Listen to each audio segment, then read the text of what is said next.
Hey guys, hey guys, your boy. Hey guys, it's your guest here.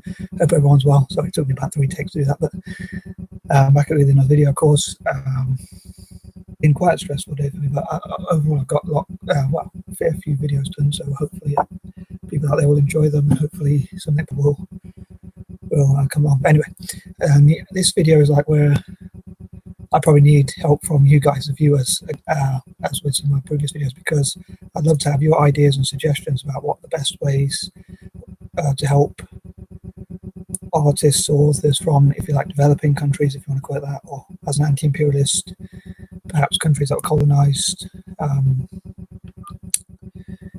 countries of color, I suppose, or things like that, whatever you want to call them, but like countries like, or nations such as those in Asia, Africa, what I often talk about as the 4 indigenous people from Africa, Australasia, the Americas, like indigenous / Native Americans, and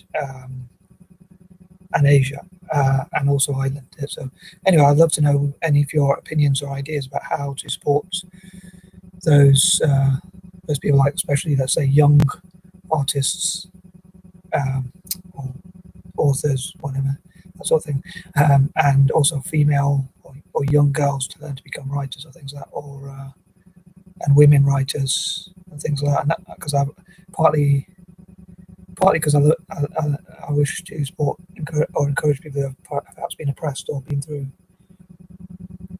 difficult things, and perhaps in the past or even today, like in Asia, and Africa, and places like that, women don't always have as much rights. So it'd be great to help them, especially like girls, to get good education and become empowered and get certain rights and all that. And also,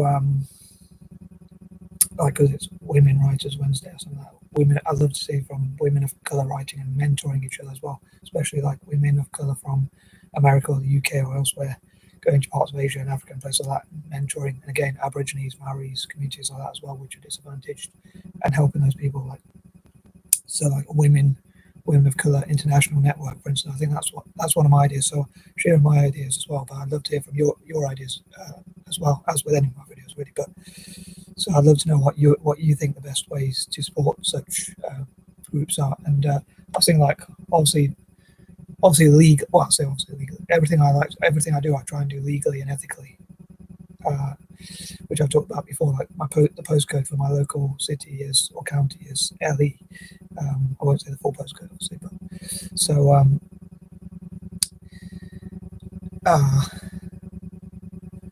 so yeah, sorry. So I think that's quite ironic, because like I wish to support like things that are legal and ethical. So obviously I don't believe you should take things without permission, but like if you can go to a place and get like, say, people who have got things like flyers or leaflets or papers or things that they don't use or no longer want, rather than throw them away maybe, or put them in a shred, or whatever else they do with them,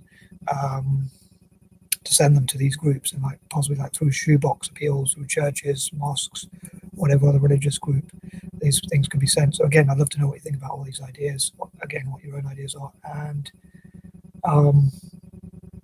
like I was thinking, even like old ledgers or bank statements or things like that. But obviously that's personal information, so you have to probably be a bit careful, obviously, if it's got your address. But you can always, like, with a black pen or whatever, this is a blue pen, but with a black pen, like, go through, put a line through any existing sort of writing, so that people can't see what your details are, just in case, and also like your address and anything else, any information you don't want them to know.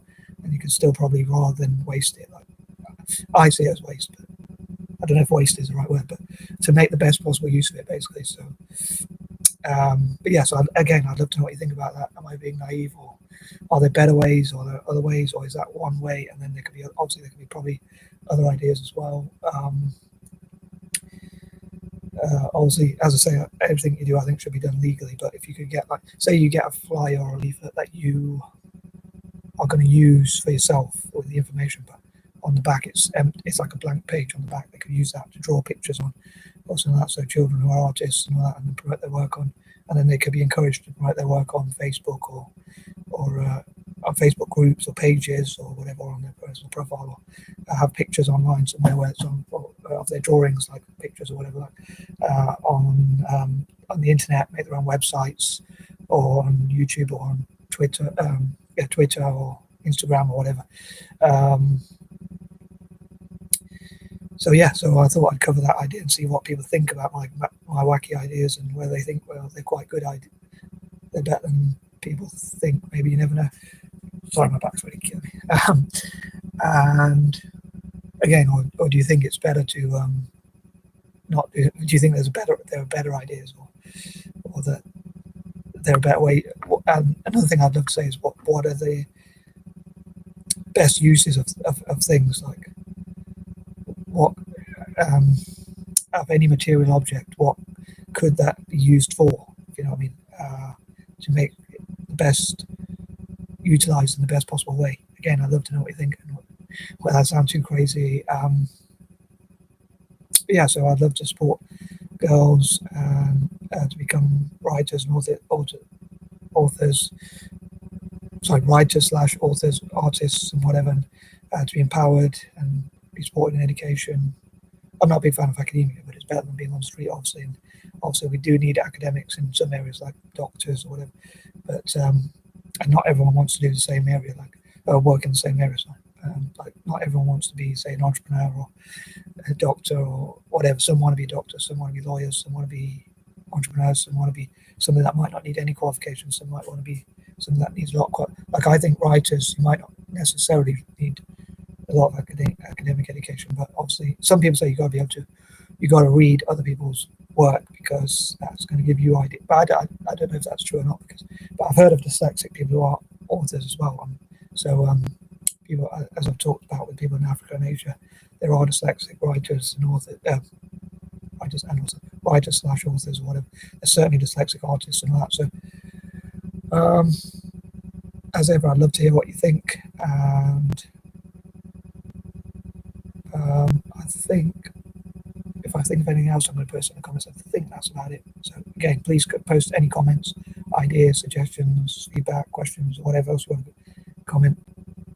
Hate mail if you have to, or hate post if you have to, if you must, because obviously freedom of speech, but preferably love and positivity. May all the negatives in your life turn positive. Peace and love.